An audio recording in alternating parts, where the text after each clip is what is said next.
Saudara-saudari yang terkasih dalam Tuhan, penginjil Lukas dalam Injil kali ini mengisahkan bagaimana Bunda Maria yang membagikan sukacitanya dengan Elisabet saudarinya. Kalau kita bergeser sedikit membaca bacaan yang sebelumnya, tepatnya Lukas 1 ayat 26 sampai 38, di situ dituliskan bahwa Maria bersukacita karena baru saja menerima kabar gembira yang dibawa malaikat Gabriel tentang Maria yang segera akan menjadi ibu Tuhan lewat mengandungnya dari Roh Kudus. Di samping kabar sukacita itu, ternyata malaikat Gabriel juga memberitakan bahwa Elisabet saudari Maria yang disebut mandul, tidak bisa berketurunan dan sudah lanjut usia, sedang mengandung dan sudah dalam usia kandungan 6 bulan. Luar biasa, Maria menerima sekaligus 2 kabar gembira yang disampaikan Tuhan lewat malaikat Gabriel. Mari kita kembali pada perikop Maria dan Elisabet. Ada 2 hal yang ingin saya jadikan pokok bahasan kita dalam permenungan kali ini. Yang pertama, respon Maria atas sukacita yang dia miliki, dan yang kedua tentang Magnificat. Kita bahas dari yang pertama. Maria tidak menyimpan sukacita yang dia terima untuk dirinya sendiri, melainkan dia mau membagikan itu dengan orang lain, orang di sekitarnya, dengan sanak saudaranya. Dan hal itu nyata lewat kunjungannya kepada Elisabet. Tidak hanya itu, dari kunjungan ini kita bisa melihat sikap kepedulian dari seorang Maria yang begitu tinggi. Sama-sama wanita, sama-sama sedang mengandung. Tentu apa yang Elisabet rasakan sudah pasti Maria juga merasakan. Maria terlibat dalam sharing perasaan satu dengan yang lain dengan Elisabet. Ada kepedulian di situ. Nah, pertanyaannya untuk kita, apakah selama ini kita membagikan kabar baik, kabar sukacita untuk orang di sekitar kita sama seperti yang Bunda Maria lakukan? Atau malah sebaliknya? Dunia dewasa ini berita hoax, berita bohong, kebencian, caci maki banyak sekali tersebar dan begitu cepat menyebar. Media sosial yang sebenarnya merupakan bentuk dari kemajuan teknologi pada akhirnya zaman sekarang ini menjadi platform untuk orang-orang saling mengujarkan kebencian satu dengan yang lain. Dalam artian baku-baku sindir di status, saling menjatuhkan, saling membuka kekurangan orang lain.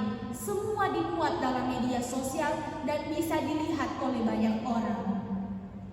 Di sini kita dipanggil untuk menjadi seperti Bunda Maria, untuk menjadi pembawa kabar baik, kabar sukacita. Kita diajak untuk mari kita menjadi pribadi-pribadi pembawa damai sejahtera, menjadi pribadi-pribadi yang bahkan boleh menjadi alasan untuk orang lain mengalami betapa baiknya Tuhan. Selain itu kepedulian, Maria dan Elisabet saling memperhatikan, saling mendukung dan mensupport satu dengan yang lain.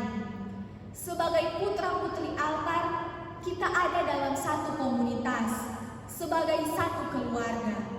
Maka sudah selayak dan pantasnya kita itu saling baku-baku taruh kira satu dengan yang lain. Kalau ada anggota PPA yang semulai tak hilang, yang sudah ada kabar dalam beberapa pertemuan, cari padorang. Karena orang tak tahu, bisa saja mereka sedang dalam keadaan sakit atau sedang dalam masalah pergumulan. Kita tidak akan pernah tahu kalau kita hanya membiarkan mereka. Jangan menjadi orang yang acuh tak acuh. Sedapat mungkin kalau teman membutuhkan pertolongan, tolong. Karena tidak susah untuk menolong orang lain. Kadangkala ketika seseorang teman sedang dalam masalah, tidak selalu mereka menuntut jalan keluar atau mungkin bantuan dalam rupa barang. Terkadang hanya dengan menjadi pendengar atas masalah-masalah mereka yang mereka curhatkan, itu sudah sangat membantu meringankan beban mereka. Jadi jangan kita terlalu memikirkan hal-hal yang sukar, apalagi dalam hal membantu orang. Yang kedua, kita akan bahas tentang Magnificat. Orang Katolik seharusnya sudah tidak asing dengan kata ini.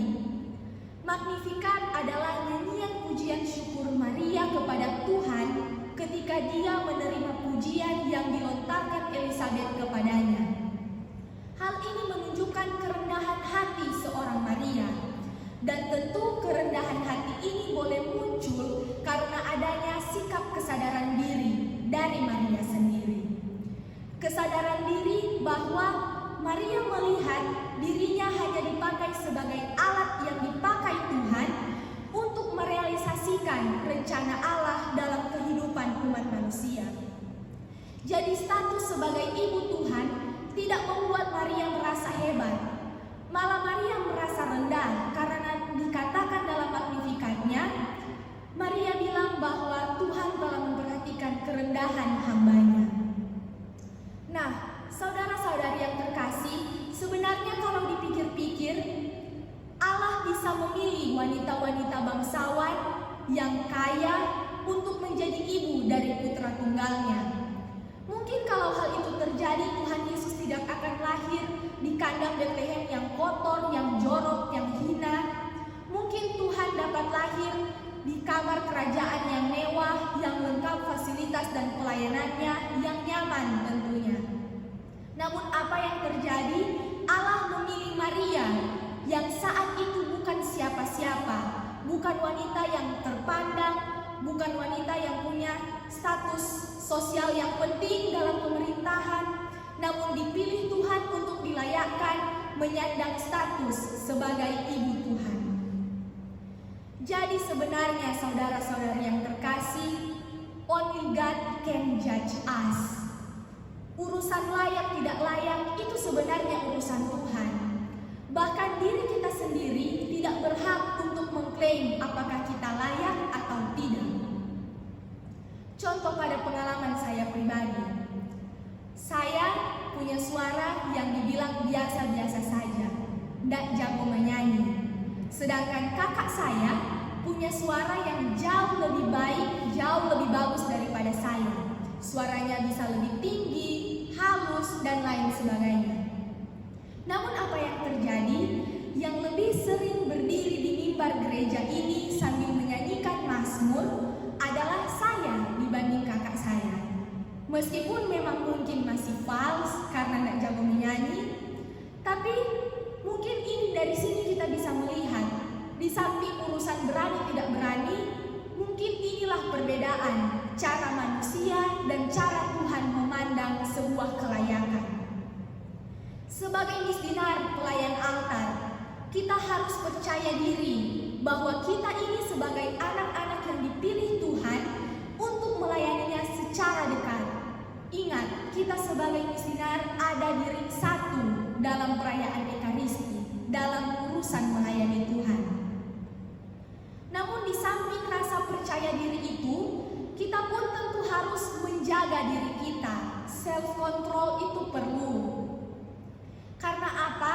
Di luar gereja mungkin kita bisa membawa status sebagai anak dalam keluarga atau sebagai pelajar di lingkungan sekolah. Namun status sebagai putra dan putri altar itu tetap akan kita bawa kemanapun kita pergi.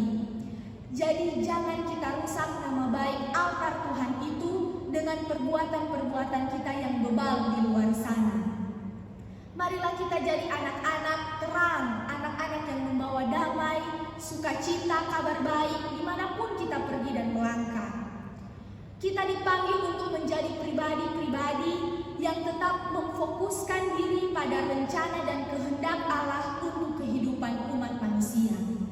Lewat apa yang bisa kita lakukan? Cinta kepada Tuhan, seperti ketaatan Bunda Maria, dan kemudian cinta kepada sesama, seperti kepedulian Maria